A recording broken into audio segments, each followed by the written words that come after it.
Bien ravi de vous retrouver en ce début de semaine pour une nouvelle édition du Journal de l'économie. Voici le sommaire. 2019, une année de rendement stable et de risque pour les banques africaines. C'est ce que prédit l'agence de notation américaine Moody's.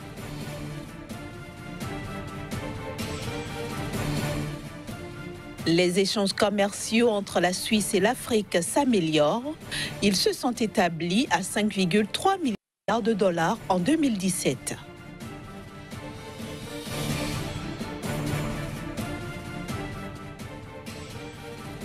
Enfin, la Côte d'Ivoire annonce des mesures pour améliorer les résultats de sa filière EVA.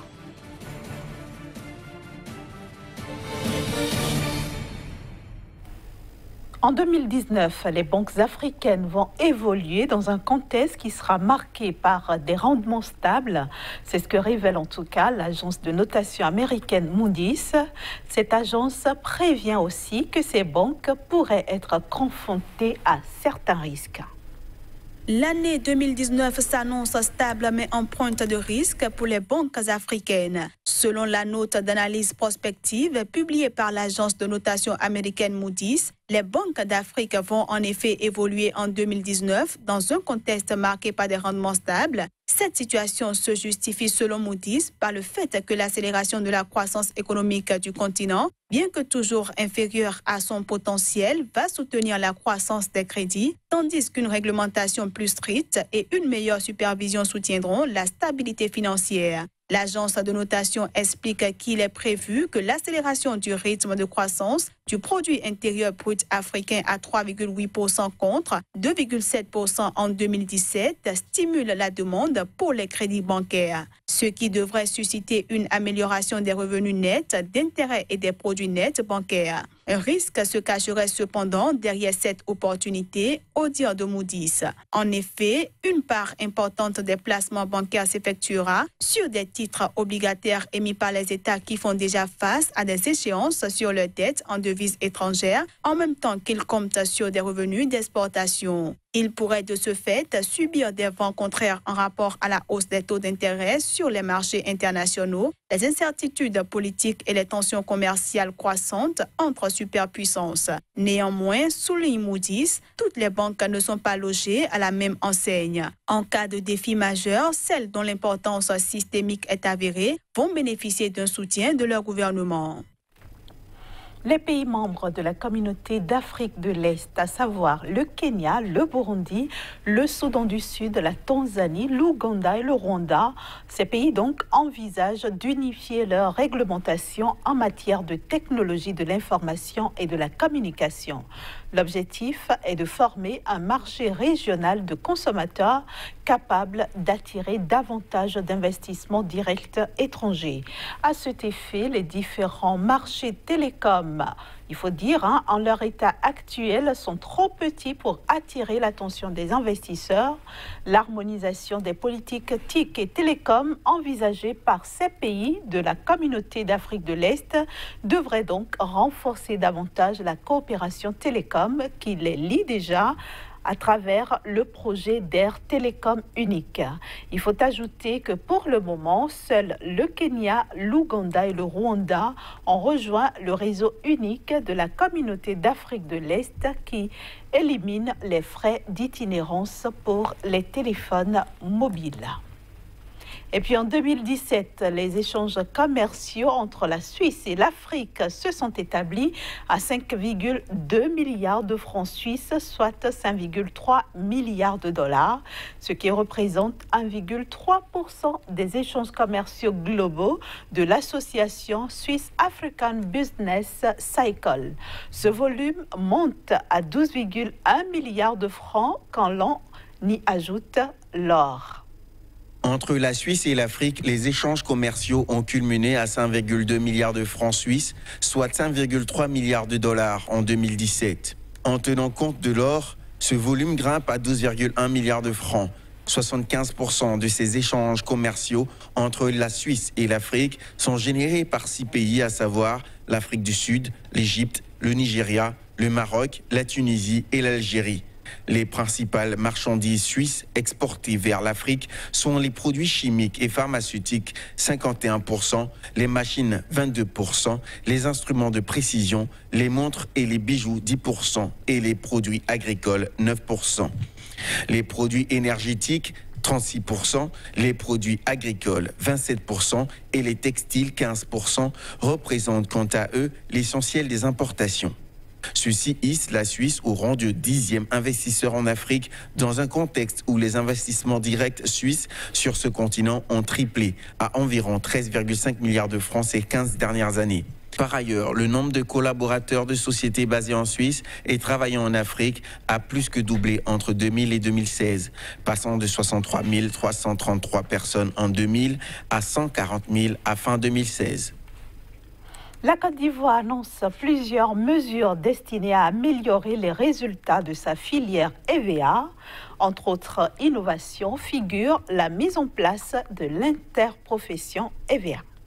Une révolution s'annonce dans la filière EVA en Côte d'Ivoire. Afin d'améliorer les résultats de la dite filière qui rassemble 165 000 planteurs et exploite 600 000 hectares de terre pour une production estimée à 600 000 tonnes de caoutchouc naturel en 2017, les autorités ivoiriennes ont pris un certain nombre de dispositions, notamment le soutien à l'établissement du collège de producteurs pour la mise en place de l'interprofession EVA. La Côte d'Ivoire entend aussi travailler au prolongement de l'arrêté relatif aux conditions d'exportation des fonds de tasse d'EVA que constitue le caoutchouc humide non transformé. Ainsi, jusqu'au 31 décembre 2018, les opérateurs de la filière peuvent jouir d'une autorisation exceptionnelle d'exportation de fonds de tasse d'EVA. Autre mesure prise par les autorités ivoiriennes, l'appui à la croissance par les opérateurs eux-mêmes de la capacité nationale d'usinage en vue d'absorber toute la production locale. Ceci par le biais de conventions spécifiques d'investissement avec l'État,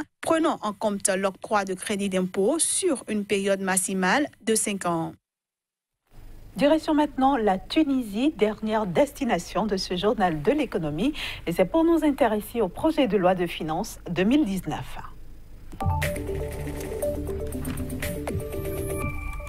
Et bien sûr, c'est avec notre chroniqueur Casimir Pédio à qui je souhaite la bienvenue sur ce plateau. Bonjour Inès. Alors, la Tunisie retient 40,6 milliards de dinars pour son budget 2019. C'est bien ça Inès, il faut dire que le pays a connu donc pour le compte de l'année 2019 dans ses intentions, c'est-à-dire le projet de loi des finances 2019, la Tunisie donc veut passer à une hausse de son budget de l'ordre de 8%, soit, comme vous le disiez tantôt, 40,60 milliards de dinars pour le compte de l'année 2019. C'est ce qu'on apprend donc du ministère de l'économie et des finances. Il faut déjà dire que cette intention budgétaire a été élaborée dans une hypothèse selon laquelle le brut du pétrole sur le marché international va s'afficher autour de $112 pour le compte donc de l'année 2019. Donc voilà un peu dans quel contexte la Tunisie compte donc réaliser les performances économiques au cours de l'année 2019.